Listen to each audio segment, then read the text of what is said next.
This is Bill Walters. I'm a director, board member at the Bridge Street History Center, doing an interview on David Cleveland, who is also a board member of the Bridge Street History Center. Hello, David. Sir. Let's start with where was you born? What was your date of birth? Well, I was born September the 22nd, 1942. Okay. About 3 miles outside of Granbury on highway just off 377 where Bennett Campers is located. Really? That was my grandpa owned all that land back in those days. Okay. And that's where I was You born. were born then on the homestead there? On a family farm, yeah. Okay. Who delivered you? Dr. Gus Lancaster. Oh, Dr. Lancaster, okay. He came to the house and my mother said I was born on the dining room table. That's the way they did things back in those days. I guess so, dining room table. You made a house call. Yeah. So that makes you, what's your current age at the time of this interview? Current age, 80 years old. 80? 80 years and 2 weeks. 80 years young. Okay. So let's talk about your early life growing up and acting on the family farm, and what was that like? Well, growing up on a farm, there was always plenty to do, even when you're a little kid, you know. There's always something needs to be done. My dad was a farmer, and he also worked for the county part-time and eventually was elected county commissioner back in 1952. But we still farmed. We raised peanuts and cotton and corn.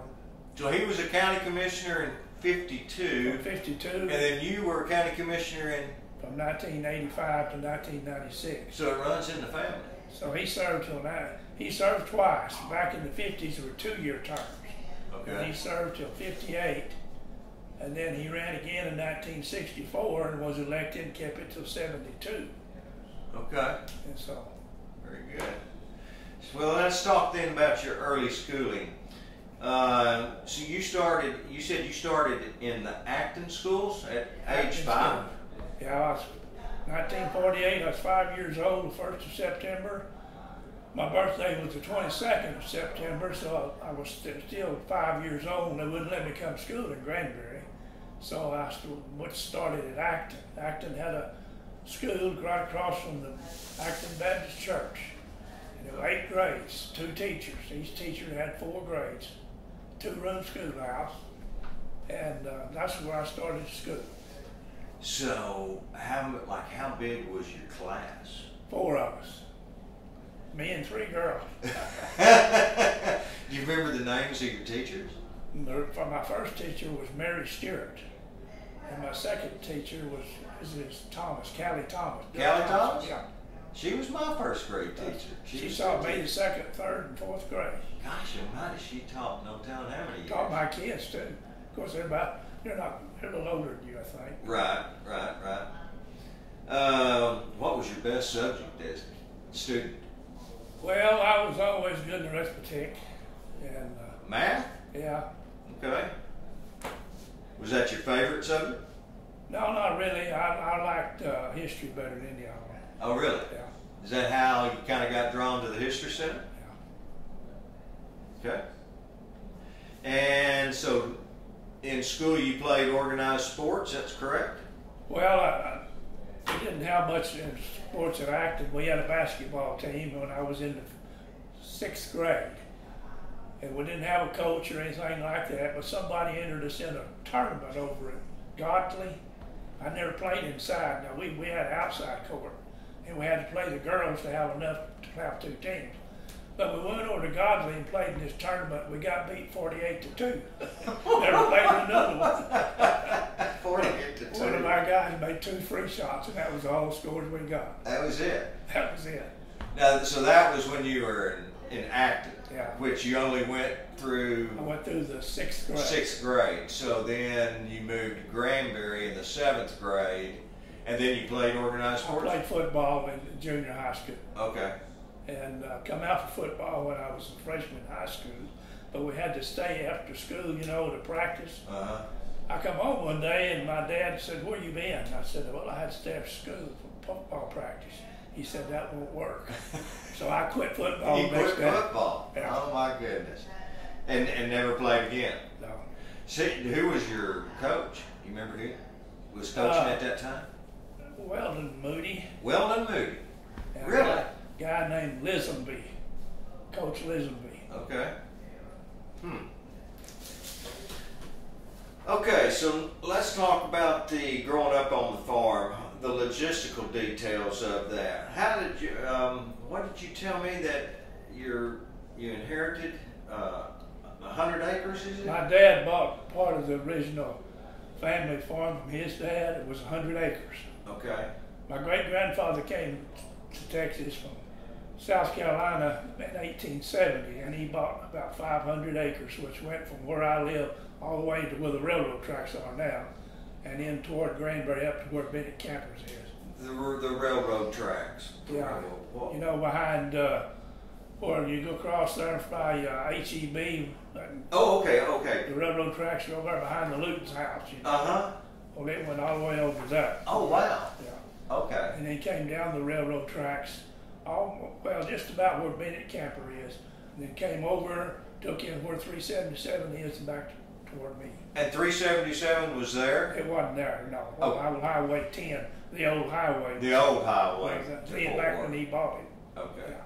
But anyhow, my dad wound up buying 100 acres from his dad, was my granddad's part of the place.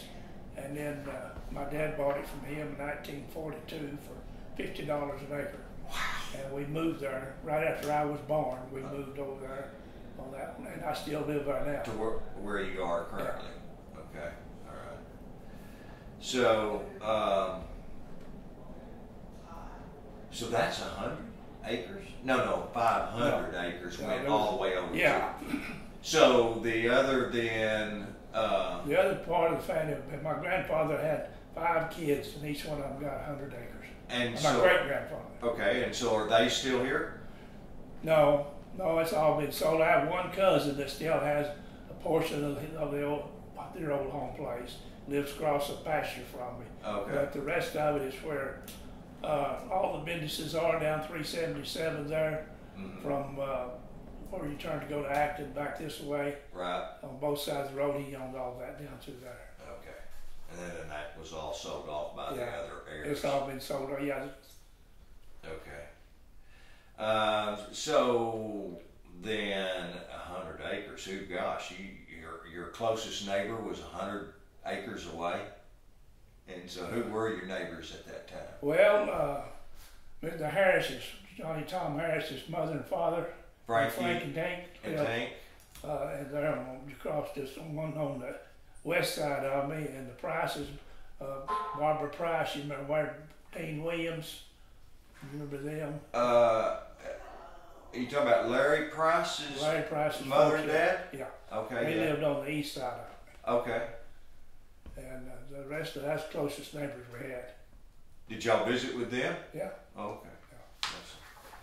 All right. So you mentioned doing farm work. So your dad told you couldn't play football. So obviously any extracurricular activity after school was out of the question because you had to come home and work. Yeah.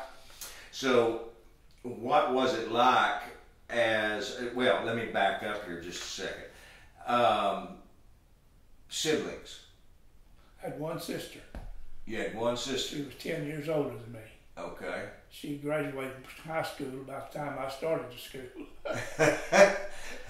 So about the time that you started school, so how long, and did she move off after she went to college in Fort Worth and then stayed over there and went to work in Fort Worth. So I was wondering, how long did y'all live together there on the farm? Well, probably till I was about 7 or 8 years old, and she moved into the city. Okay. So, and you mentioned here that you started plowing with a team of horses when you were 9 years old. So,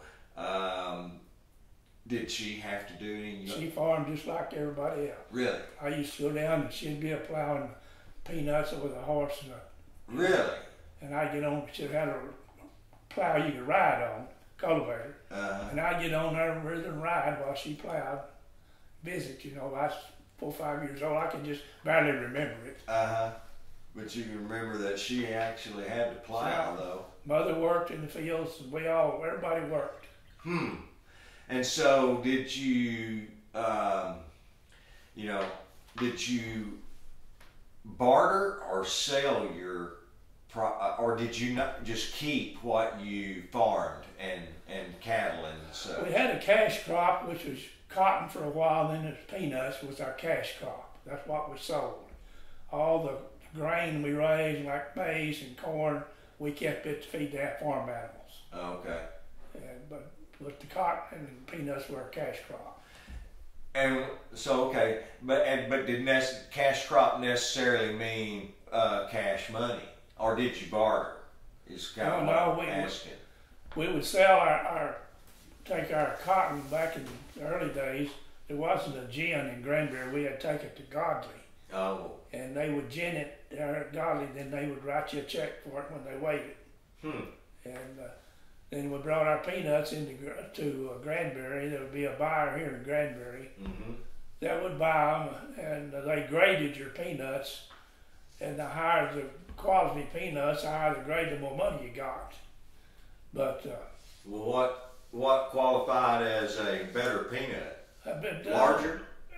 Yeah, the maturity, how mature the nut was in the shell, and how many, if you had so many bad peanuts and how many of those you had in there, they kind of figured out a quota, a ratio and the weight of your peanuts and all that sort of. So you had to take that all the way to Godly? Now the cotton we brought the peanuts to Granbury. Okay, because we had a what was it called? The peanut. We had a peanut dryer here. Peanut dryer. This was before the dryer. Before the peanut dryer, you sacked your peanuts in tow sacks, and you stacked them up out in the open where the air could get to them, just in a long row, back 4 bags high, and let them dry. And then you'd have to go out there. You'd put a tarp over them, keep them getting rained on. But you'd have to go about a week later, turn them all over, and then whoever worked for the peanut buyer would come out and take a sample, and then they'd take the moisture content, and if the moisture content was low enough, you could haul them into Granbury, and they would buy them. You'd weigh them where you sold them, and they would. Where was that peanut dryer? Well, the peanut dryer was out there by the city park. Okay. But this was before that. You just hauled them down there to the railroad tracks and loaded them on a train car down there. Oh. But they weighed them out down there, you know. Do you remember who owned that peanut dryer? No, I don't. I don't remember. But it was out there by the city park, close to across the road from the swimming pool. Yeah, kind of sort of where Jesse Fant's. Yeah, where his gun shop is. Gun shop is, isn't it? I can just barely remember that peanut dryer. They had these big open trailers, and they made the thrashing machine to thrash peanuts. Instead of blowing them into a sack, you sewed the sack, but instead of doing that, they had a hopper on the side of the thrashing machine, and it would blow the peanuts into this hopper. And you take this trailer, put it alongside the thrashing machine, and then the hydraulic cylinder would turn it upside down and put it in the trailer. And then you'd bring that trailer into town when you got it full. You didn't have to sack them right away. That is pretty cool. I never have done that, so. Well, my job is sew sacks. To sew them? Yeah, I rode that peanut thrasher and sewed the sacks. And there was a chute there on the side of the platform where you rode. You drop that sack on that chute. And when you get to the end of the road, turn around, and you pull the lever down so they slide off on the ground. So you had them all at the end of the road. At the end of the road? In the afternoon, you go pick them up and go stack them up. Right. Let's talk about Saturdays and coming to the square. Yeah. How did you travel to the square? Did you? We had a car. You had a car? Yeah. Okay. All the time? Yeah. For your traveling? Okay. Yeah. So, how many people would be on the square, you estimate? Well, on Saturday afternoon, most everybody in Hood County. Yeah. the population back then? I wonder. Well, the population of Granbury was about 1,800. I was mad to catch probably 5,000–6,000 people total. Okay. Yeah. About half of them lived in Granbury. Were most of the stores and buildings open? On Saturday afternoon they were, yes. Were most of the buildings occupied? Yeah. Okay. Yeah. There were very few. When you were growing up as a kid, most of the buildings on the square were occupied. Yeah. Okay. Yeah, there was. When did that decline, do you think? 1966, when they built the bypass around Granbury. That's what.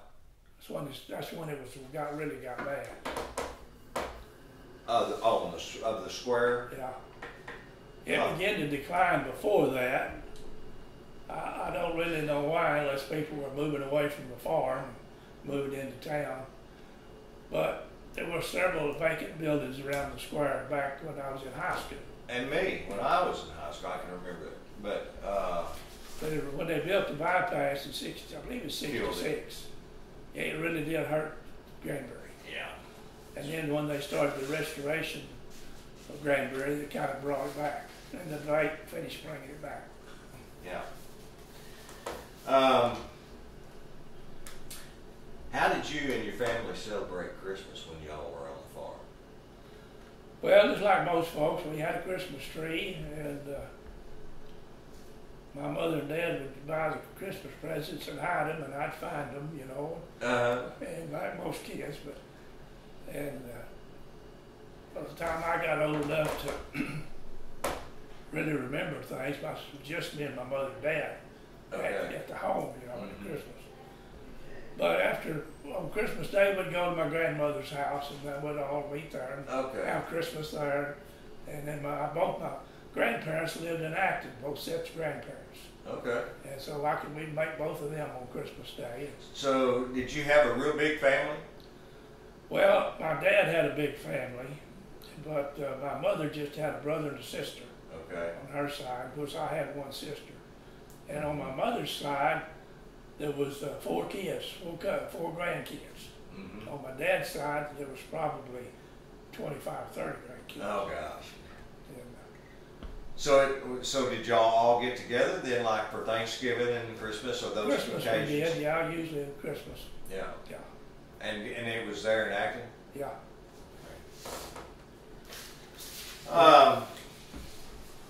I heard something about the old settler and soldiers reunion at the that was a big event of the year for back in the 50s. Yeah.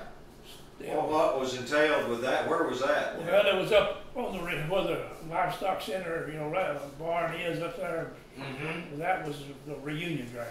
Yep. There was a tabernacle there. Yep. And that was about the only building that was there, but it started after the Civil War. See, after the Civil War, everybody moved to Hood County was from the South. Right. Most of them had been Confederate soldiers. Mm-hmm. So every year they would have a reunion up there in that area. Okay. And I remember reading they'd come in their wagons and bring enough food for about 3 days, and they'd just camp out and visit for 3 days. And they got to be a reunion. Then later it became the old settlers and soldiers reunion. That's what they called it when I was growing up. But it evolved into a pretty good show. They had a big carnival that came in and set up and had all kinds of rides and games and different things like that. The tabernacle, they would have something under it every night. And they would have fiddlers contest, beauty contest. If it was election year, there'd be speakers, you know, that would come there and talk. Mm-hmm. If it was election, for the election, I think it's 58, W. Leo Daniels ran for governor. Called him Pappy O'Daniels. I don't remember when he was governor. He was governor back in the 30s. Okay. But he was with Bewley's Mills. And he was president of White Crust Flour Company. Mm-hmm. And he started out with WBAP with Bob Wills and his band and a 30-minute show about White Crust Doughboys. Oh, I see. And they advertised their flour. Mm-hmm. And he got so popular on that radio show that he ran for governor. And he got elected big time. And he wasn't too successful as a governor. He had some problems, but he got beat. And he ran for senator, and I think he got beat. But in 1958, he ran again. And he toured Texas with a red fire truck and a country western band. And he came to the reunion one night up there. You heard that siren, you know, I was up there, and I heard that siren on that fire truck coming up the road, pulled up to the side of the tabernacle. There's a bunch of people there, and they played 3 or 4 songs, and then he made a speech. Yeah. But he got beat, he didn't win. He didn't win. But they would come around they had a school bus with a kitchen in it, and they come to Acton one time, then they came to Granbury. They cooked these biscuits in their kitchen, and then they butter them out and take them out and give everybody biscuits, you know, advertising light crust flour. Light crust flour. Yeah. So they called him Papio down there. Did you see the movie O Brother Where Art Thou? Yes. The old man that running for governor of Louisiana, called him Pappy. Uh-huh. That was his character. That's where they got that character. Oh, from W. I didn't know that. Yeah. Huh. So, like, do you remember how far the farthest that someone would have come to that old settlers reunion? Like, how far away did they come? Well, I know people came out of Fort Worth. Yeah. And they come from Glen Rose and places like that. And they had all these different sideshows. And they had a spook house. It was an old 18-wheeler trailer, and they had it converted into a house of horrors, they called it. Uh-huh. And you'd go in it and wander through it, you know, and when you come out, you walked out on a wooden porch. Mm-hmm. Well, they had an air hole stuck up through the porch. When the girls walked across that, they'd turn their air on and blow their dress up. Blow their dress up. And there was always a crowd gathered around watching that. Everybody coming out. I bet so. Yeah. Let's see. Your wife's name was Lanita. Lanita. Okay. I missed that part in your previous. How did you meet her, and you proposed to her? Well, she came to Granbury in the 7th grade. That's the year she moved up from Corpus Christi to Granbury, when we were in the 7th grade. And that's the year I transferred to Granbury. So we started school together in the 7th grade. And why would somebody from Corpus move to Granbury? Well, her dad worked for some company down there, and he lost his job, and he had family here, so he moved up here. Oh, okay. And he went to work. He was working for the school. You probably knew him, Dub Howard. Custodian for the school. That was her dad. I see. Yes, I remember Dub. Yeah. Huh. So you met her then in high school, and then y'all were high school sweethearts. Yeah, we went together all through. From about the time we were juniors till we graduated, and then we got married. Huh. So, as a young boy, what can you share with us that might have been some mischievous little thing that you did as a young kid growing up in Granbury or Acton, or maybe when you was going to school? Well, surely you want to saint your entire life, were you? No. I slipped into the drive-in one time. Did you ever do that? You darn right I did. Were you in the trunk? Yeah. Herschel Biggs, you remember Herschel? I do. He caught us.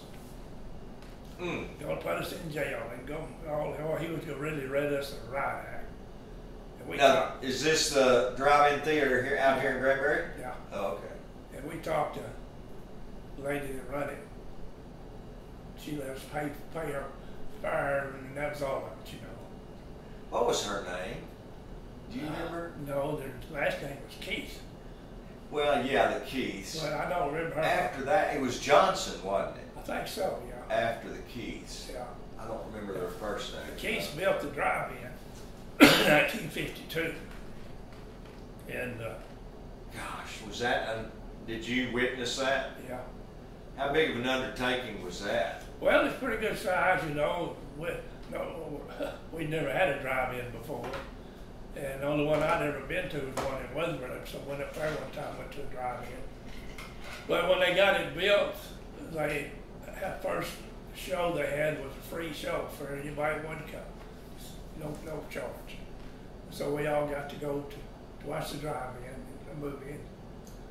And it was pretty, I mean, I really liked the drive-in. We go pretty regular. And we had, they'd have $1 carload night, you know, and things like that. Of course, we always, when we have a date, that's usually when we wound up with our girlfriends with the drive-in. Did they have any heavy machinery to build that? Or was it all manual? I didn't remember anything heavy. Like a crane? I don't remember anything like that being out there. Yeah. And the speakers worked great? Yeah, they had the speakers. We all had to figure out how they worked. Nobody ever had food with anything like that. I know. Where I got my first chili dog was at the drive-in theater. They had them down there at the concession stand. Yeah. Hot dogs and chili dogs. Yeah, those were good. Huh. And imagine that it is still standing today. Yeah. All these years later. Yeah. And we don't have that many of them, I don't think. No, they're getting kind of rare around the In state of Texas. state of Texas. That one, they had a storm hit it one time, blew part of the screen away, but they fixed it back, you know. And, Okay, so back to your wife, you and Lanita, high school sweethearts. You graduate from high school and y'all immediately get married? Okay. And did y'all have any children? well, we had, our daughter was born, and about a year later, and then our son was born about a year later from that. We had our kids, but we were pretty young. Yeah, first 2 years y'all were married. And so her name was? Lisa. And his name? Wesley. Wesley. Lisa and Wesley. Lisa works First National Bank's been there 45 years. Oh my goodness. She's the third in command there. I guess so after that many years. Her and James Hodges. Her and James, yeah. They're probably the only ones left of the old timers. And Wesley, what's he do? He works for Brazos Electric. Okay. Toller. He's an electrician? Yeah. Okay. So how did you decide to go to work for the Texas Highway Department after you graduated high school? When I was growing up, my dad and I leased a farm or some land down on the Brazos River and raised peanuts down there before the lake. And the guy by the name of Harris Brewster, he was a district judge in Tarrant County, owned that land, and we leased it from him. And I got to be good friends with Mr. Brewster. He was a swell guy. From, working out there on his place. And he had a cousin named Joe Bingham. And Mr. Bingham would come down and go fishing and hunting on the farm, and I got acquainted with him, and he was the assistant district engineer for the highway department in Fort Worth. That was a District 2 office for the 9 counties that included Hood County. And he always told me, he said, if you ever want a job, come see me when you get out of school. So I was out of a job, and I was in Fort Worth trying to find me a job. And I remembered that, but I didn't know how to get a hold of Mr. Bingham. Now this sounds stupid, but I called Harris Brewster on the telephone, the district judge, and he answered the phone. He answered it. And I told him why. He said, yeah, what do you need? And I told him I was trying to locate Joe Bingham. I want to talk to him about a job. So he told me, he said, I'm going to call him. And he says, call me back in 10 minutes. So I called him back. He said, as soon as you get out there, he'll be waiting on you. And he told me we was out there on McCart Street, on which is Interstate 20 now. Yeah. And so I went out there, went in the office, and he sent me down to the Tarrant County, what's called Tarrant County Maintenance Office. And he said, now this gentleman that runs that, he's a full-blood German. His name is Rufus Habersau. I like to never learn how to pronounce his name. But I went to work for Mr. Habersau, and I worked for him for 2.5 years in highway maintenance in Tarrant County, patching potholes and mowing and just things alongside the road. But I could always operate equipment. I mean, that's just something that come natural to me. And I operated equipment for Mr. Haberside. When you say operate equipment, let's talk about what kind of equipment. Well, when my dad was county commissioner, he taught me how to run a road grader, to grade roads. Mm-hmm. And so that's how you learned, is when your daddy was commissioner. And he had a track loader that he loaded dump trucks in a gravel pit. Okay. And he taught me how to run that. I could load a truck as good as anybody, when I was 12 or 13 years old. And I ran that kind of equipment for Mr. Haberside. But they had another crew called Special Jobs Crew that operated specialized equipment, like a drag line and a track hose. And I don't know what those are. a drag line is just a machine that's got a long boom that sticks up there, has a cable that goes over it, and you can either use it to lift things with, or you can put a bucket on it and dig dirt with it. Most of them are mounted on trucks. Okay. The state had one of those for 9 counties. And they have one called a gradle, which is a truck-mounted machine with a telescopic boom that goes in and out with a scoop on the end.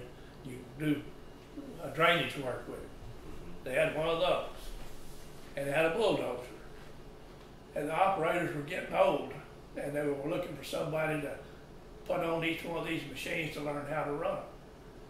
And so I heard about it, and I went up to the main office and put in my application, and I got put on the drag line. And I ran it, and I worked on it for about 6 months, and we worked 9 counties now. We worked all Decatur, Jacksboro, Winter Wells, Weatherford, Stephenville, Glen Rose, Cleveland, Granbury. It's all of Tarrant County. Day trips, or did you have to spend the night? No, I had day trips. Okay. And eventually, they bought a new machine. This was a track hoe. This was a machine that digs on tracks, you haul it on a trailer. Well, they bought one of them, and they gave it to me to run. And I hauled it on a trailer and pulled it with a dump truck. And I would take it, wherever I was working, if I was in Decatur, quit time come, I unhooked that trailer, truck from that trailer, and I drove that dump truck to my house. Mm-hmm. And I did that for 20 years. And I finally graduated up to a better machine that I didn't have to haul. I got some, truck mounted. I got pretty good at it. That's when the state decided they wanted to send me to school, make a teacher out of me so I could train other operators. And I did that for several years after I. Is that when they sent you to Texas A&M? Yeah. And how old were you then? I Probably was in my early 30s. early 30s? Okay. So you'd been married 10 years or so, maybe? Yeah. 10, 12 years? Yeah. I'd come home, I'd go down our state, and it was, I think I was 6-week class I took. I'd come home on weekends, but I'd, go back on Sunday night. So is that the first time you've been away from your wife for any extended period of time? The only time I was ever away from her. Yeah. Okay. I kind of wondered that when I read that. I thought, well, Yeah. golly, I bet y'all hadn't even been apart, for any No, that period. was a new experience for us. That was about 19, oh gosh, some in the 70s.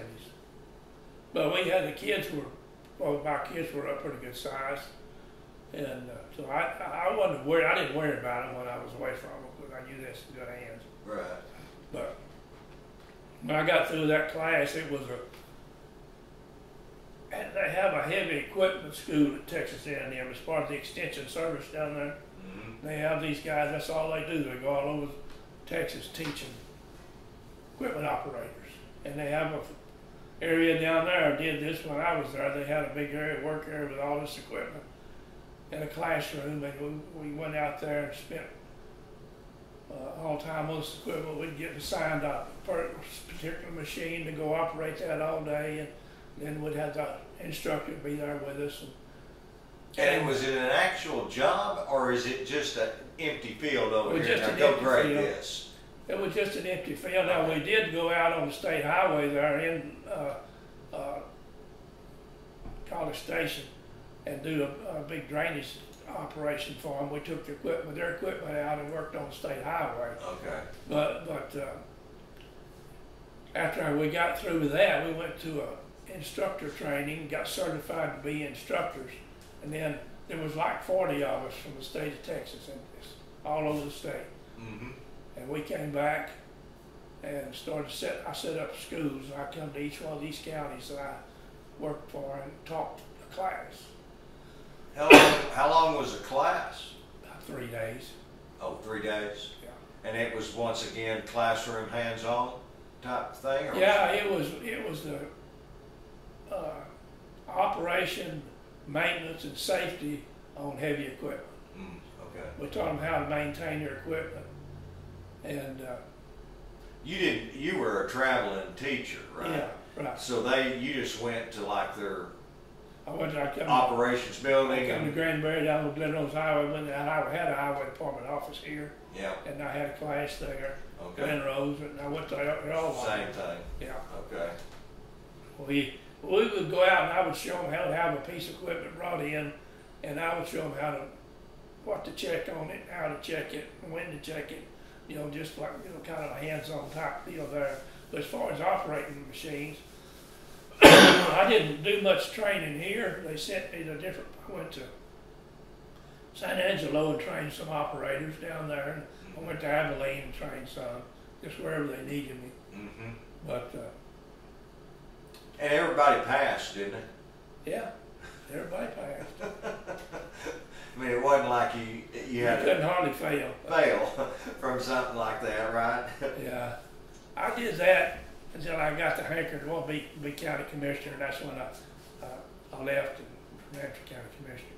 So, what got you a hankering to be county commissioner? Isn't that a direct line to gripe? Absolutely. I mean, what would cause you to want to do that?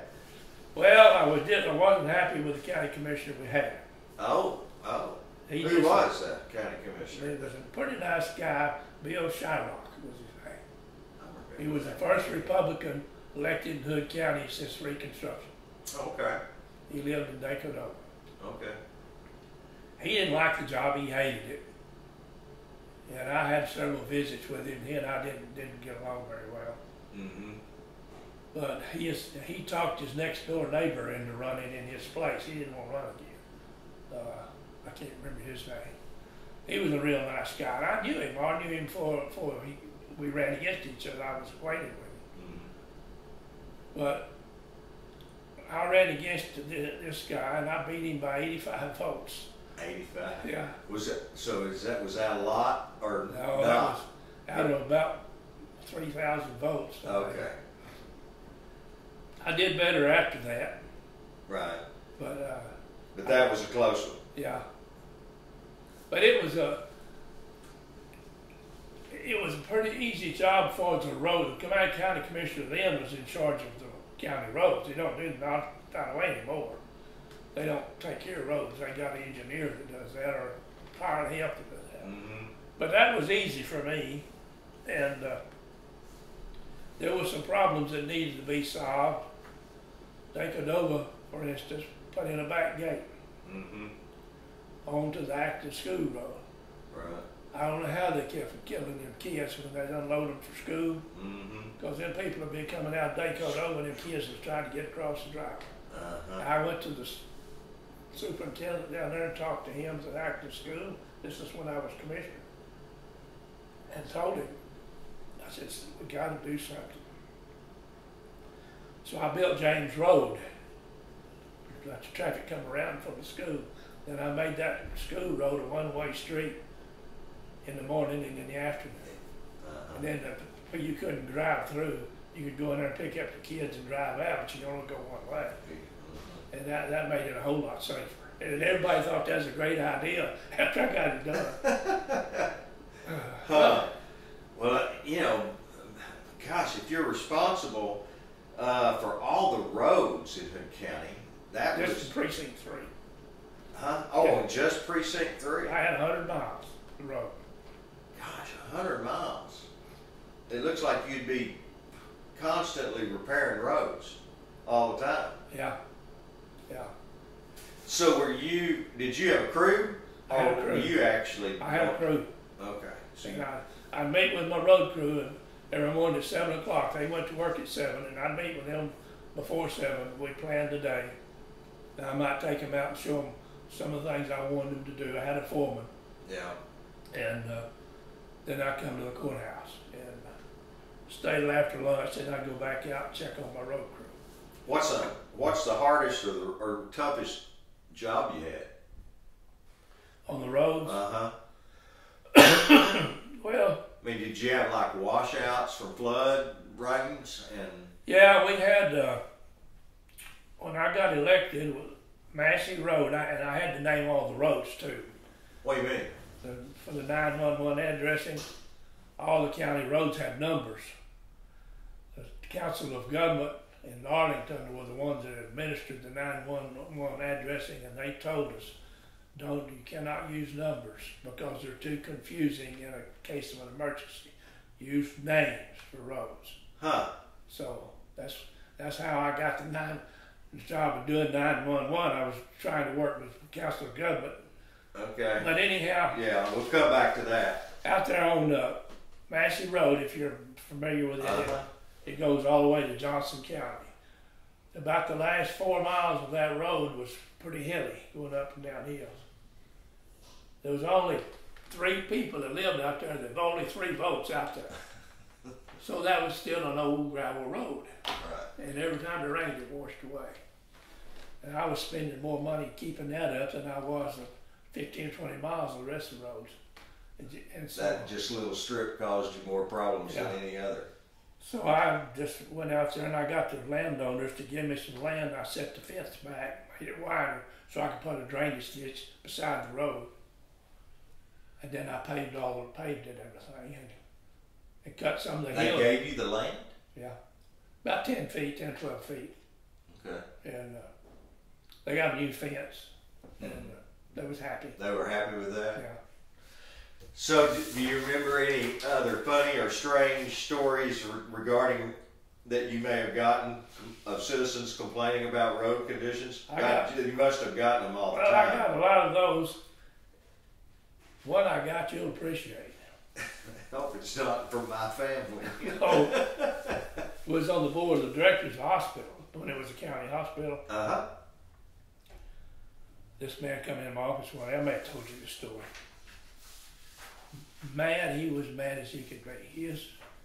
I want you to do something about that Blankety Blank hospital. I said, what's the matter? He said, well, I got feeling bad last night and went up there and said they were very rude to me at the emergency room. And we had a fuss and they wrote SOB on my chart. And I want you to do something about that. So I called up there and got a hold of the head nurse or somebody there. Told them the story and they said that was for shortness of breath. Shortness of breath, that's right. I told him that. He just kind of wilted and walked out. Oh, gosh. But I did, I had always, every time it would rain, some of the water would get on the road somewhere. And, you've done just so much you can do about that. Mm-hmm. But somebody would call me and complain about the rain. I said, well, don't you talk to God about that? I don't have nothing to do with it. They didn't appreciate that. You mentioned you were on the hospital board. Who else was on the board with you? All the commissioners, the county judge, and then there was Do you remember their names? Milt Myers, Bud Gifford, Robert Hall, and myself. Joe Brown was on there. Okay. Judy Nunley was the chairman of the board. Okay. Back in those, and Bill Lowe was on there. You remember Bill? I do. And there was another person, I can't remember their name, but that was the board back. Most of the board. Yeah. Cool. The big developments of the hospital during your tenure as a board member. when do you remember when the hospital came in? Well, it was back When did they build that? in about the mid-70s, somewhere along there. That's when they built the hospital. No, not the new one. The old one by the Oh, the old one? The old one by the square. When was that built? I don't remember. It was probably back in the early 50s. Did you ever have a medical condition where you had to go to the hospital? When I was 13, I was in the hospital at Granbury with pneumonia. Granbury was what? In the hospital with pneumonia here at Granbury. Here, at the old hospital, Yeah. when you were 13. So that would have been what year? 53, 54, I would say 55. 55. So, God, I bet it was a fairly new hospital. I think it was. Back whenever I was a little kid, before the hospital, Dr. Gus Lancaster had an office upstairs, right there, just about where the Western Auto used to be. There was a door along in there somewhere. I remember went upstairs. That's where his office was. Okay. And that's where I would go to the doctor. I used to have migraine headaches when I was a kid. My dad and mother would take me over and give me a shot for that. And I can remember walking up them stairs, and I just wondered if a man broke his leg, how would he get up to see the doctor? Yeah, how would he? But So what were the big accomplishments that y'all had, as board members of the hospital back then? well, we added on to the hospital. We added, moved the emergency room from to where it is now. Now we're talking about the old. The old hospital. Uh-huh. I didn't have anything to do with that. Okay, so now we're talking about the new hospital. Okay. Yeah, we that was about we did a lot of work over on the north side of the hospital. We hauled in about 30,000 yards of dirt, and then moved the building hospital to the north and put the emergency room and outpatient. So you were responsible then for the new emergency room being moved to where it was and the ambulance. Yeah, we just did the dirt work. Okay. Okay. Yeah, I remember because I was. You were working there. I was working there at that time. So that kind of makes that next question kind of a mute point because I know because I asked who were the doctors at the time, but that would have been Davis and. Dr. Davis, Dr. Paget. I was really what I wanted with that question was, do you remember who the doctors were after, like Dr. Lancaster, that came to your house? Which Dr. Rawls, Dr. Brock, Ballard. Those are the only three I can remember. There was one more, I can't remember his name. But those are the ones that were kind of filled in when they still made house calls. I do remember Dr. Rawls making a house call when I was a kid. Yeah. And I was sick. Yeah, he came to my house one time. Okay. And then I know the history after those three. Let's move on to your. I was really interested in this the Head Start program that you got involved with at Palomino. Yeah. That you were assigned to. Yeah. How did that? That was a huge project, wasn't it? It was. It was a federal government project, and everything we did through that. It was Palomino Community Service Corporation, and it was 12 counties, and each county had a representative on the board of directors, and I was Hood County's representative. For Palomino? Yeah, but that was where the headquarters. That's just what they called it. Oh. They served Hood County. Okay. But we met up there. We had you remember what Fort Walters? Yep. This was after it was abandoned, and we had a big complex up there. They had a big walk-in freezer, storage buildings. That's what we see. We had the commodities where we give free food to communities too. I see. We had that there, and that's where we met. That was the headquarters. We had a director that ran things, and just board members just met once a month to take care of business. Mm-hmm. And so was it? So it was like all the food distributed out of that building to the 12 counties? Yeah. So, did you? Surely you didn't own your own trucking company. Well, they had trucks. I suppose that contract Okay. people that came in and took it to each county. And it was a pretty good sized organization. They had quite a few programs. Head Start was one of the ones that I thought the most of, because it was back before they had kindergarten in schools. And we had this Head Start where you could take your child to this school before they went to school. It was kind of like kindergarten. And it helped them, you know, get ready for school. And it was pretty successful. So, where did all this food come from? Where it come from? Federal government's money, grants from the federal government. And y'all were just then responsible for purchasing food? Well, we had people that did that. We just had, we administered to make sure the bills were paid. This wasn't donations then? No, it wasn't donations. Okay. No, it was strictly through a grant program. Through a grant? Okay. And, I was going to say. we had a program they called weatherization program. If your house, if you were old and met the qualifications financially, and your house needed insulation, we would put a new roof on your house, put insulation in it, put in new windows, whatever, to make it efficient. We did some here in Granbury for some people. Right. So this Head Start program, were you doing that at the same time you was working for, being a county commissioner? Yeah. Okay. And when you were county commissioner, were you still farming or doing anything work-wise? Not much. No, just county commissioner? Yeah. Okay. You also mentioned that the community development program that relates to water and sewer, that you were involved with that, or appointed by Dr. Ann Richards? Yeah. Do you remember what year that was? Oh, it was probably back in about 1990s when Ann Richards was governor. And about 90s, I think. Somewhere 1990. So what was that program? It was Council of Government administered this, North Central Texas Council of Government. They're a big deal with, they worked with us with the highway department. They're involved in all kinds of government operations, but they have a headquarters in Arlington. And they're the ones that did the 911 addressing. And that's where I went to get all the stuff to take care of that. But they called up one day from Austin, needing somebody from Hood County to be on the board of the Community Development Program.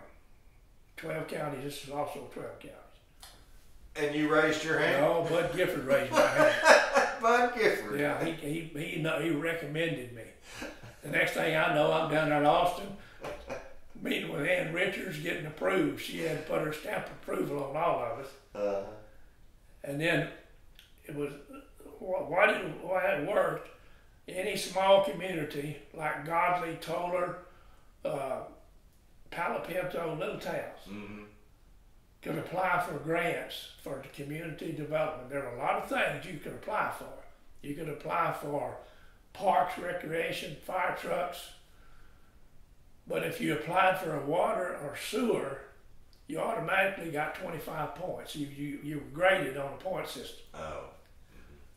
So most everybody applied for that. Sure. And they would write their application and send it to us. And there was 12 of us on this board. And we met in Arlington. And we would go over and spend all day reviewing these applications. And we would grade them. We graded them on local effort. How much effort had they put forth to solve their problem? What was their tax rate? Had they raised their taxes to try to help? What was the population? What was the indebtedness per head, per capita? You know, we went into it pretty deep.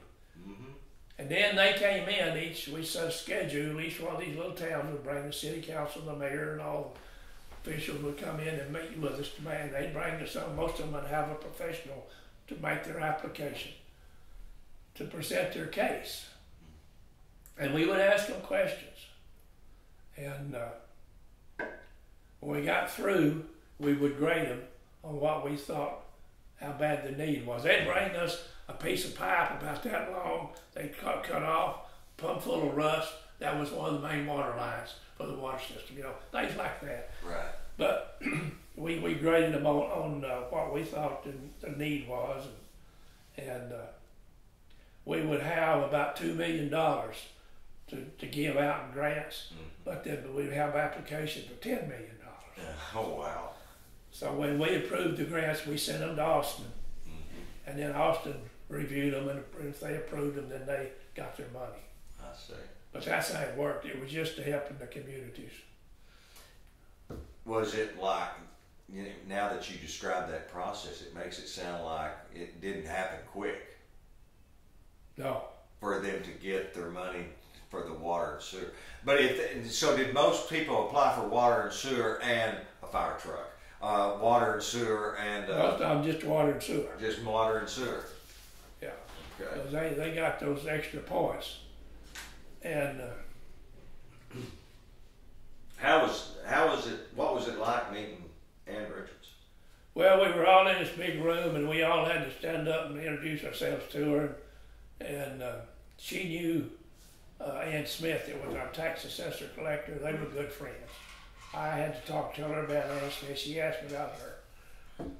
And then she wanted us all to come over to the governor's mansion, but I didn't want to go. I didn't go to the governor's mansion. I didn't go over there. Oh. I kind of regret it later, but I was in a hurry. I wanted to get back home. Yeah, in hindsight, that probably would have been a pretty good little trip. Yeah, I think it would have been. Yeah, that's one of my regrets. Okay, you've mentioned this 911 system that you got involved with. Let's finally get around to that topic, and how was that implemented here? What all did that encompass? And you said that you were responsible for street names? Yeah, that was just... Or county street names? Well, the council of government did, well, this again, they come to Commissioner's Court in here at Granbury. And I've been reading about the 911 addressing, and I thought, boy, that's a giant undertaking. Because my address at the time was Route 2, Box 13. That didn't tell you nothing. And they said that when you get your new address, emergency people can look at your address and come straight to your house because they know where you're at. I thought, now that'd be a trick. But this guy came there to the, I knew him because I'd been dealt with him before, council of government. He came to Commissioner's Court and asked us to consider developing it for Hood County. So I visited with him a little bit about it and asked him some questions, and he just kind of adopted me to take care of it. And the rest of the commissioners went along with him. And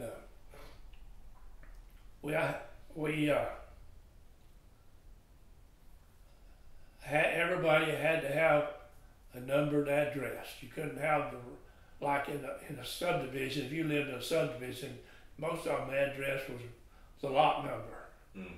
That didn't tell you nothing because lot 10 might be right next to lot 100. Right. So nothing consistent. And he also told us we needed to pick out names instead of numbers. Well, I saw that it was going to be a pretty good undertaking. So I got Willie Crossland retired from teaching school, and I hired him. And I took him with me to those meetings. And Willie was a pretty sharp character. I don't think you probably knew that, but he was pretty sharp. Yeah. And there was another guy that was school teacher, and I can't remember his name. The last name was Norris, but I can't remember his first name. But Willie wanted me to hire him, and I hired him. And a lady named Jan Pope. Jan was still working there when I left. She was in charge of the addressing. But if you wanted to get a new address, you went and talked to Jan. But basically it boiled down to we had to develop a grid system for Hood County. And we used Highway 377 going east and west, and 144 south to the Somerville County line, 51 north to Parker County. You turned off of that street, you turned into the 100 block. And then as the further you went, the bigger your number got. And we use that as our grid system. And we finally, when we got, boy, now you talking about getting the butt chewed out. Then people would call me. I've got all these, my address. I've had the same address for 40 years. I got business cards and stationery. You know, what am I going to do with all that? I'll make you pay for that. You know, it's all that kind of stuff. I went to in my precinct, I went to every subdivision that had a homeowner association. And I explained it to them how it worked. And I changed their minds. They thought that's a good idea. But once they got over the shock of getting a new address. So did they give you a template or something to go by? Or how did you come up with this grid thing? Was that Willie's idea or yours? No, that was kind of the way they wanted it done. They wanted a grid system. So they sort of gave you a template. Yeah. So my address now is 3800 Acton Highway. Well, you pretty well know where that's at, you know. Right. And that's the way it's supposed to be. Emergency people get a call, and when we developed that 911 system, what most people didn't realize was we had people dedicated to answering the phone 24 hours a day, and that's all they did. And whenever you call from your house to 911, they know your address because it comes up on the computer screen. Before you even answer the phone, they know where you're calling from. Now they don't on cell phones, but they do on landlines. And that sure made it a lot simpler. And, so I still want to get back to this. Like you said, the Massey Road you named. So how did you come about? Well, I tried to name as many streets as I could after the old timers that settled in that area. Okay. Like Massey Road. The Massey settled on Fall Creek before the Civil War. Right. And the G Road. The G's live right at the end of G Road. That's where they settled on the river. Yeah, that's we did that, and I used like I named one after Old Bridge. I named one Old Bridge Road because it was an old bridge across Fall Creek. Well, the people didn't like that name. No, I take that back. I named it Beasley Road. They didn't like the Beasleys for some reason, and they complained. we had a rule: if 75% of the people that lived on that road would sign a petition that they didn't like that name, would change it. So they brought me a petition, and I changed it to Old Bridge because it was an old bridge across the creek. That's out there just off Fall Creek. Cleveland Highway. But I named them. Did you have to do that ever again, or was that the only time you ever had to rename them? That was really the only time I ever had to. Okay. Most people. Well, I had some people that were awful unhappy because I didn't name the road after them. But yeah, I could see that. You know, they wanted their name, and I tried to explain to them. There was a people named Johnson lived down on G Road. Well, they wanted that not Johnson Road, and right on down past where they live, there's a little road that turns off. It's a county road, and I named it Johnson Road. So they didn't like that. He'd call me and chew me out, and then his wife would call me and chew me out. They never did think too much of me after that, but I didn't change it. Well, that's so. Let me. Well, there's one named after your family. There's about Brino, isn't there? Yeah, for sure. Well, and I've got one here in town named after Dad. That Al Norman did up there on the hill. That was that 911 though. That was all done with grant money, or did Granbury-Hood County have to come up with matching? No, it didn't come up. They didn't have to cost the county other than the salary for the people that I hired. County paid for that, but all the other infrastructure and equipment things, council government furnished all that. And I've written here. Was Southwestern Bell involved in that? Well, they were to a certain extent. They provided a lot of equipment and things, but did the installation for the headquarters for the 911 center up there. But I can remember that the Southwestern Bell building was there on Bluff Street across from Dr. Hamilton's old office. Yeah, I never did get to deal with him very much, just like when I was doing the addressing, I didn't deal with the post office very much. Oh, really? They just told me, whatever you do, we'll live with it. Huh. And I would keep them informed what I was doing, Mm-hmm. but they didn't want to be involved with it, so. Wow. Sort of surprising. But I had the Pilot County Community Service, that was a monthly meeting every month. Mm-hmm. I had that community service over in Arlington, that was pretty steady. I had the 911 deal.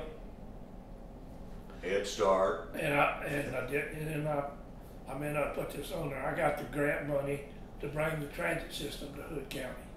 The what? Transit, public transportation. Okay. They had one in Glenrose, Mm-hmm. but we didn't have one up here. So I went down there and talked to the people at Glenrose, and they gave me the name of the contacts that I should contact to make an application.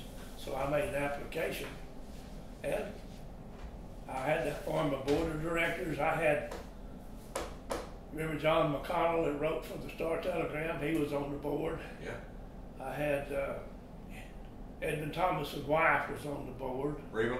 Reba. Mm-hmm. And then I had a retired professor from Oklahoma University, no doubt, in my precinct. He was on there. That's some pretty sharp people. Yeah. And we applied for this grant to get some equipment. And we got the grant money, and we got the vehicles, hired the people, and we had just moved out of the old jail there by the annex up to the new jail we got now. Mm-hmm. So we made the headquarters in the old jail, and that's where they started. Now they're in the highway department's old building now. Oh, wow. So, Okay. Hmm. you know, Well, you were pretty busy then every night of the week, weren't you? Yes, sir. You was going to a meeting somewhere. So I also got a grant to start the public recycling deal. That takes me to the recycling thing. That was a state grant I got for that, but it didn't cost people of Hood County anything with that. And I set it up out there by the jail. We used the prisoners out of the jail to run it for the grinding up the tree limbs, and we took old batteries, old tires, and oil and things like that, and had a contract to get rid of it. So where was it located? It was located when I started right there between where you buy your license plate, that annex building, and the jail. You know that. Okay. Right behind it. Yeah. Now they have it out here on 51 North, Okay. about across from the radio station, I think. Was there any cost associated to that for people? No. So what did people do with the oils, tires, and batteries prior? It was a problem. They put it on the side of the road usually. And the county had to come pick it up and do something with it. We would have to haul it off. I would have, when I got to be commissioner, such a problem, especially old tires. There was a company that would send an 18-wheeler down to my county barn, and I'd put in the paper that on Saturday, certain date, bring your old tires and batteries into the county barn, and we'll take care of them for you. And then bring them out there and we'd haul them all.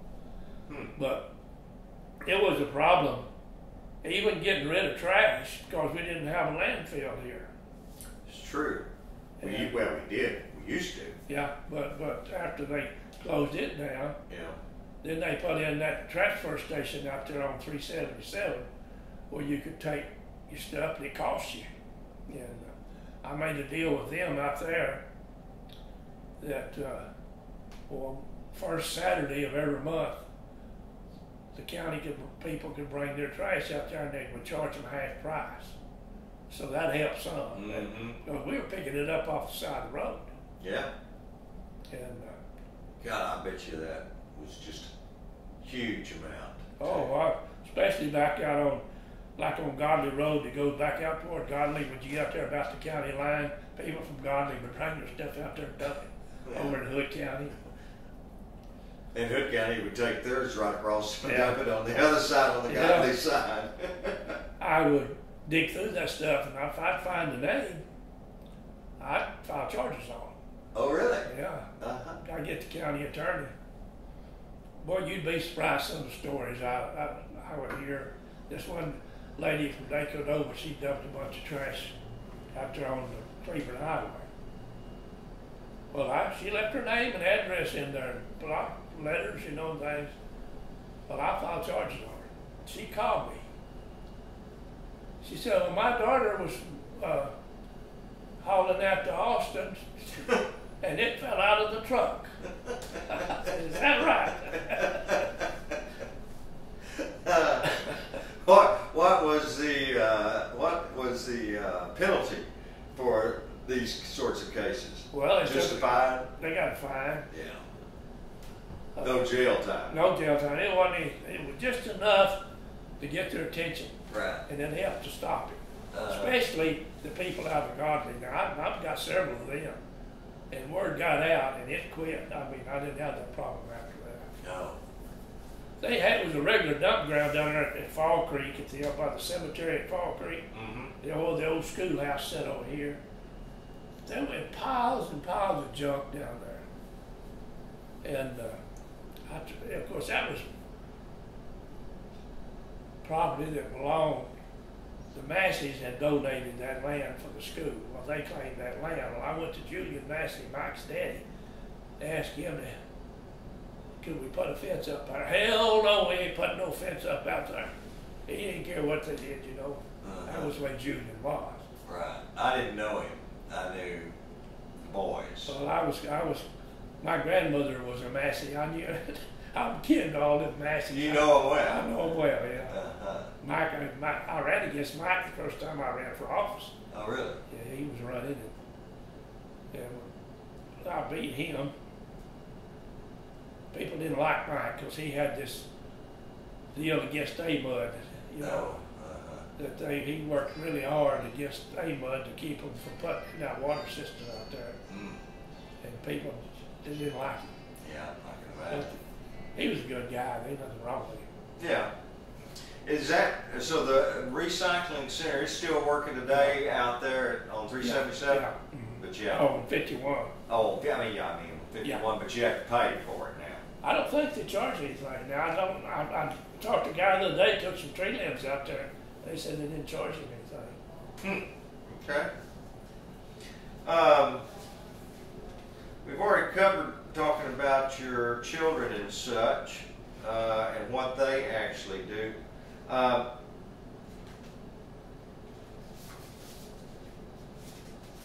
wanted to talk a little bit about, that drawing that you gave me about the square of all those buildings. Was that a representation at when you were a kid, or whenever you were Well, it's my earliest remembrance of Granbury, back in, say, 55, 56, probably there. Some of these that you mentioned on here, obviously I know, and then some of them I wouldn't have any idea that those were there. And I didn't actually keep a drawing of that map here with me. I got one here somewhere. Blue Front Dry Goods. Yeah, that was owned by Haddon Gillum when I was growing up. He By was who? a school teacher. Haddon Gillum. Huh. He was Gerald Gillum. I don't know if you Gerald's daddy. Van Gillum is who I went to school with. Was he any relation? That was Van. Was Gerald's son. Gerald's son? Mm-hmm. Okay. Haddon Gillum was a school teacher. And, Okay. yeah, but he owned the Blue Front dry goods store. And then that lot between the Blue Front and the Nut House has always been a vacant lot. Can you hold that up so the camera can see that? And yeah, okay. Very good. And so that was located where? It was right here by the this is the nut house. Yep. That's the vacant lot, and this is the blue front. Okay, so that's roughly where the Barron Creek Winery is now. Yeah, I'm not familiar what's there now. The newspaper, I remember being in that building on the north, that's the north side of the square. But it was called what? That Hood County News Tablet. Hood County News Tablet, wasn't it? Okay. Yeah. Milton Myers had a grocery store here. Now, see, I don't remember that at all. I remember his on Morgan Street. He moved out to Morgan Street from there when he built that building out there, Morgan Street. That's why he was there prior to that. And then a drugstore, White Auto, and the bank. Yeah. The bank must have just been that one little bitty building. Later, the bank bought that and put a drive-through there. You remember that drive-through? I do. Yeah. Yes. God, I just don't remember that being White Auto. White Auto. Then White's Auto moved from there down just before you get to the railroad tracks. Yep, on the left there. Out there, that's where they moved to. Wagon Yard now owns that building, right? and that's where they store all their extra furniture. Yeah. And so you go down there and pick up whatever you buy. But and when White Autos moved there, that was Mack and Warner Wiggs. Yeah, Wiggs, yeah. That owned that. Yeah. Okay. What does that say? Oh. That's, dentist upstairs. Yeah, Dr. Walthall had you still know stairs that go up the side of the building. That's his office was up there. On this corner building here? Yeah, right there. Okay. And you got grocery written. Bruce Price had a grocery store there, and no one, I think it's Hamilton building. The one downstairs. Yes, and so when I was in high school, the Carswell owned that and had a grocery store in it. So I mean, has it been a grocery store multiple times? Yeah. Carswell took it over from Bruce, I think. Oh, okay. Yep. Dry goods. So now we're getting into Big Williams. Yeah, and Collins. I think Big Williams was longer there, Collins both, and then Collins. What were their names? Joe Collins. Joe and I don't remember this other. Joe and God, I want to say Gail, but that's the daughter's name, isn't it? Gail and Pat Collins. Then we had the Western Auto. Yeah, I remember I bought 22 when I was about 13, 14 years old from there. From my dad or from Uncle Dave? Dave, I believe. Yeah, he usually sold the guns. Yeah. I've done a lot of business with him. Bought a car about that time, and I was always having to buy something for my car. I was going to say, we didn't sell cars. I bought spark plugs and things like that. Yeah, I hear you.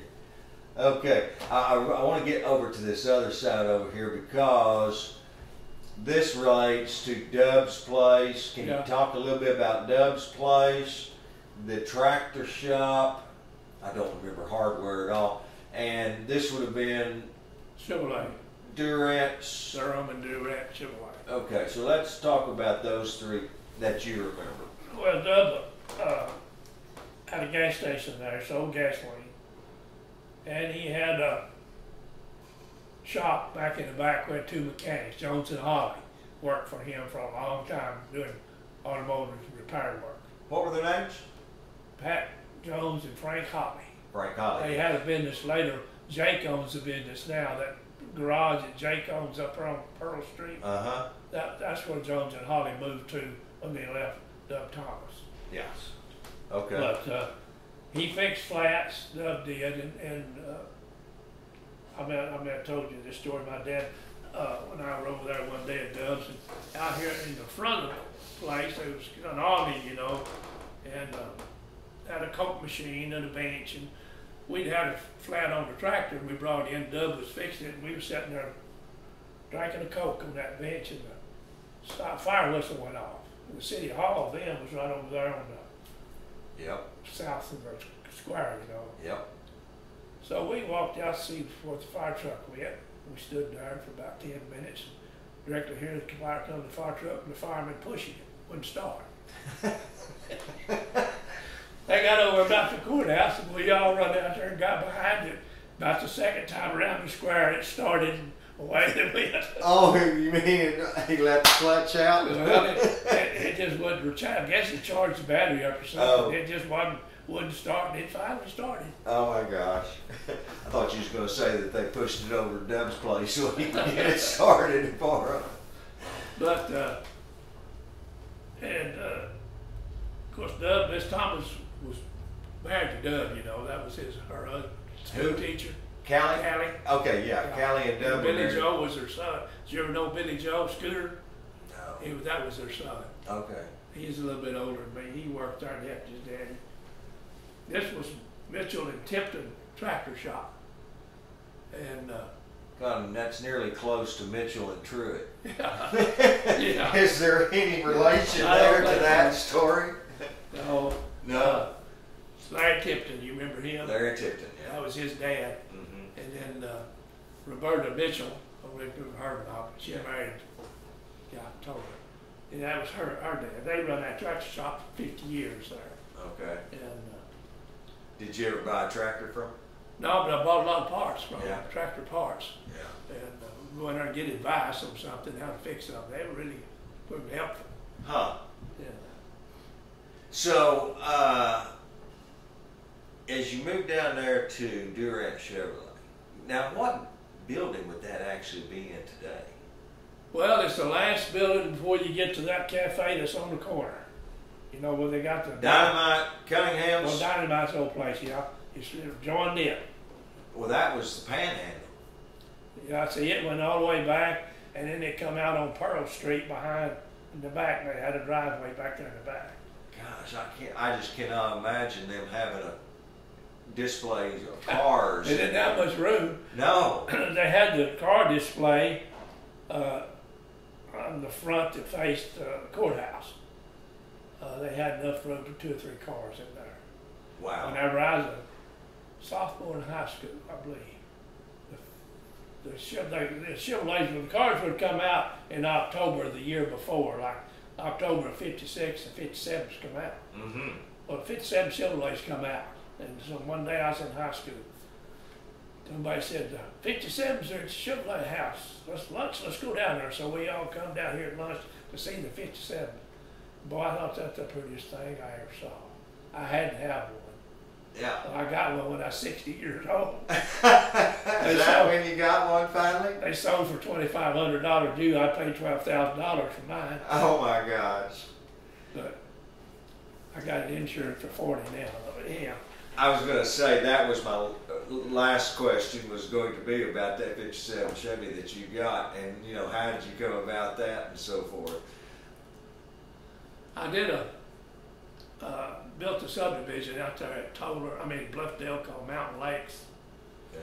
Okay. And I hired a contractor. His name escaped me. He's going in steam mill on the left. The big contractor there, all this equipment sitting there. Yeah. What is his name? Gosh. He'll come to you. Toby's his son. But anyhow, I hired him to do some work out there at Mountain Lakes for me. And he, at that time, had several 57 Chevrolets. He collected them. He had 2 he wanted to sell.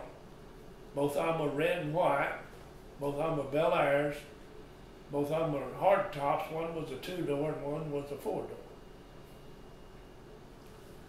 Well, he came by my office. I had a little office out there on the job. And he'd come by and talk to me every day trying to sell me a car, you know. He said, I'm going to bring that 4-door out tomorrow and let you drive it. I said, okay. So he did, and I drove it, and I didn't really like a 4-door. I said, what about the 2-door? And he said, well, it's been in storage for 14 years. He said, I'm fixing to take it in Steamville to the shop and fix it, get where it run. So he took it into the shop. I went over to the shop while they were working on it. Now, I liked it. It was about $2,000 higher, but I liked it. Mm-hmm. So I bought it. Brought it home, and the motor was wore completely out. So I went out to Duress, bought a brand new engine. They call them crate motors, but they're complete engines. Put that in there, got it to running. I put power steering on it and power brakes and disc brakes on the front. Upgraded the transmission. But it sure is fun to drive. Is it? I mean, it sure is pretty. I like that. I always did like that car. Mm-hmm. And, Well, it sure is referenced quite a lot as being old famous cars. yeah. You didn't ever buy a car from Durance?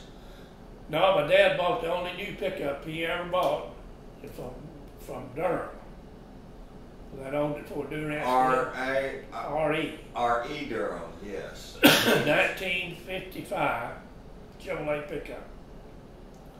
Just a little step side, standard shift. Mm-hmm. Didn't even have a heater in it when he bought it. Bought it brand new, give $1,600 for it. Mm-hmm. And he had him to put a heater in it. No radio or anything like that. But that's the only new truck my dad ever owned. Yeah. He drove that thing till way up in the 70s. Oh, wow. And, Dad bought him a new car from him too. It was a '56 Chevrolet car. Mm-hmm. But I never did buy. That was Durham also. I bought a lot of stuff from Jude. Did you? But I never bought anything. But I Well, now, did Jude start this place? he was there. That's where he moved. When he had the dealership, that's where he started. That's where he started. Yeah. But it wasn't long till he moved down there where the convention center is. Built a dealership right there. Really? And of course, that's for the lake. Yeah, I don't remember that. It was right there just before you crossed the bridge. I thought that was Jose's. Well, Jose's was right next door to Chevrolet House. Okay. Gosh, I don't remember. After Lake went in, they took the old Chevrolet house and made a marina out of it for a while. Okay. They had you could take your boat in there. And they had a dock, and they'd take it and put it in dry storage. I see. But that's where Jude moved to. Then from there he moved out to where he's at now. 377. Where they're at now. Oh. I didn't buy a new truck from them until '96. First new truck I ever owned. Everybody's bought one from them, pretty sure. Beach store, opera house. What does that say? Funeral? They had a funeral home there, and there was also a furniture store. Oh, furniture, funeral furniture, Palace Theater, soda fountain, drugstore shop. Yeah, I don't remember what went in there. That was several different things. In later years, it was a pool hall, domino hall. Was this corner building here, the red building? Yeah, it was there. Was it a bank at the time? It was, but I don't remember it being a bank. Well, that's an Amber Alert on my phone. Well, in mine too. Yeah. Huh. Okay.